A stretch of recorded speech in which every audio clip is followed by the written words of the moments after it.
He's Jeff Goodman, ESPN college basketball reporter, basketball insider. I wanted to have Jeff on because Marvin Bagley III just changed college basketball yesterday. He announced he's going to Duke.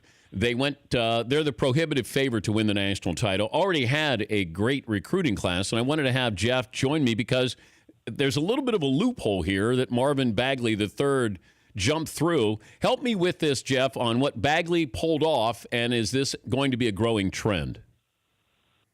Well, Bagley was supposed to be the number one player in high school this season, and he goes to high school in Arizona, and this has been in the works for a while now of him reclassifying, and yesterday he announced not only will he play college ball this year, but he will play college ball at Duke this season. And every indication is the NCAA will clear him. Duke starts, first day classes are the 28th. He should be on campus next week. He's still got to go through the process, but he's been taking 3 online classes and basically reclassifying, so he'll be in this year's class. And like you said, he will change college basketball from a standpoint that the rich get richer with Duke, who already had a terrific incoming freshman class, but also for college basketball's sake. This is a kid that is probably as talented as anybody who's come out of high school since probably Anthony Davis in 2011. Okay, but he's skipping his senior year? Well, skipping, he's older. He would have been an older junior or senior this year in high school. Instead, now he's kind of fast-tracked himself back into his original class, per se. A lot of guys do this now. They're held back for athletic purposes. I don't know if that was Bagley's case when his dad decided to do it, but his dad has been very meticulous in terms of the process. He's kind of the anti-LeVar Ball in a sense that he's got a plan. He didn't want his kid to get a lot of attention, so it's not like his son, like Lonzo, has a huge following. A lot of people don't know about Marvin Bagley, but this is a tremendous talent, 6'10" forward who can do just about everything. But it's going to be interesting to see how he fits in at Duke. And Duke is a prohibitive favorite now to win it all. But, Dan, they were the favorite last year, and they weren't that good, partially because of injuries, partially because of chemistry, lack of a point guard. They've got a kid named Trevon Duval, who's a freshman point guard this year, a top 10 player. But we'll see if he's as good as advertised. He's not a pure point. So we'll see if Duke runs through the table here and dominates. You said that Bagley III would have been the number one high school player. What about Zion Williamson? No, Bagley's clearly better than Zion Williamson, to me, in my opinion. And Marvin Bagley, you can make a case that he might have gone number one, and this is me, in my opinion, would have went number one in this past year's draft over Markelle Fultz. There's a case to be made he would have been in the equation.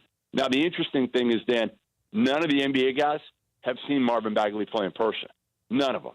So we're all putting him at number one, and I've seen him play 25 times because of his talent, but it's going to be interesting to see all the NBA guys that are at Duke's games. He's got the slight edge over a kid named Michael Porter Jr., who's a freshman at Missouri, who is also ultra-talented. I think both are franchise-changing type NBA players. But I'm watching Bagley in the Drew League, and he's got Chris Paul and James Harden as teammates here. I mean, I've seen enough. I don't need to see the high school video because you can make a high school video look however you want it to look. But to see him in the Drew League, which is the LA Summer League with all these pros coming back, that's pretty impressive stuff. No, he can play, Dan. Like he's got a little bit of Chris Bosh to his game in terms of the ability to step out, make some shots. He can really score. He's versatile, but he plays so damn hard as a big, and you just don't see that very often. I'm not going to say he's KG in terms of how hard he plays, but as a high school player to see it, it's shocking because we don't witness that all that often anymore. A lot of bigs, they play because they're big, right? I mean, that's always the case with a lot of the big guys that get to the NBA. Do they love the game? This kid plays like he loves the game, and he can do so much.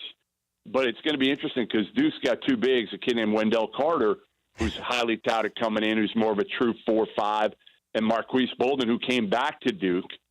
So now I think you're going to see Bagley play a little bit at the 3, and chemistry again, because they've got a lot of big guys, is going to be a concern going into the year. I'll leave you with this very quickly. I know you're short on time, but do you see this as any kind of trend where other players are going to try to get that 1 year in college and get to the NBA sooner and do the same thing Bagley did in high school?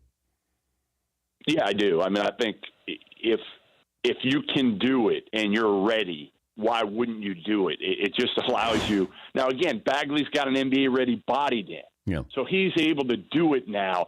There aren't many guys that are going to be able to fast-track themselves and go a year ahead physically and emotionally, be able to handle it. I think this kid's going to be fine.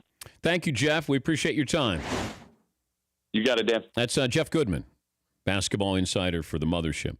The Dan Patrick Show, weekday mornings on Audience.